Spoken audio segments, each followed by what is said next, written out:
सभी जातियों में चमार जाति का नाम सबसे ज्यादा सुनने में आता है। इसका कारण यह है कि इस जाति को नीच और अछूत की संज्ञा हमारे ही समाज ने दे दी। शुरुआत में हम सुर असुर में बटे, फिर वैष्णव और शैव में, उसके बाद ब्राह्मण और शूद्र में बदलकर धर्म का सत्यानाश कर लिया। इस दौरान लोगों ने अपने वंश चलाए, वंश समाज में बदल गए। वास्तव में इन सभी का धर्म से कोई लेना देना नहीं। तो चमार शब्द का प्रयोग सबसे पहले सिकंदर लोदी ने किया था। दरअसल मुगल आक्रांता जब हिंदुओं पर अत्याचार कर रहे थे, हिंदू धर्म के नाम पर उन पर दबाव डाल रहे थे, तब चमार कहलाने वाले इन्हीं लोगों ने सबसे पहले मुगलों को करारा जवाब दिया था और उनके खिलाफ आवाज उठाई थी। उस समय सिकंदर लोदी ने इन लोगों को दबाने तथा नीच बनाने के लिए इन्हें गिरफ्तार करके चमड़े के काम में धकेल दिया था। तो मित्रों, सच तो यह है कि हम जिन्हें नीची जाति का कहते हैं और चमार कहकर संबोधित करते हैं, असल में वह चंवर वंश के क्षत्रिय हैं। जी हाँ मित्रों,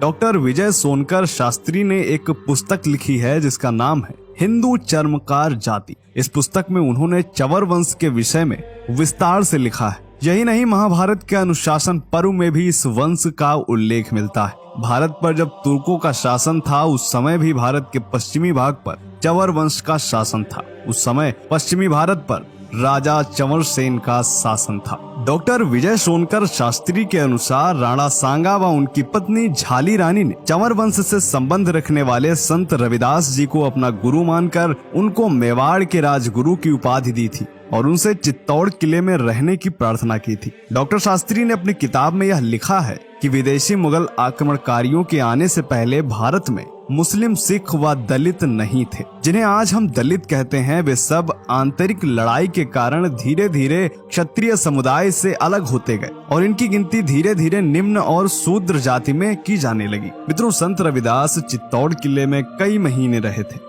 उनके महान व्यक्तित्व व उपदेशों से प्रभावित होकर बड़ी संख्या में लोगों ने उन्हें अपना गुरु माना था। उसी का परिणाम है कि आज भी पश्चिमी भारत में बड़ी संख्या में रविदासी हैं।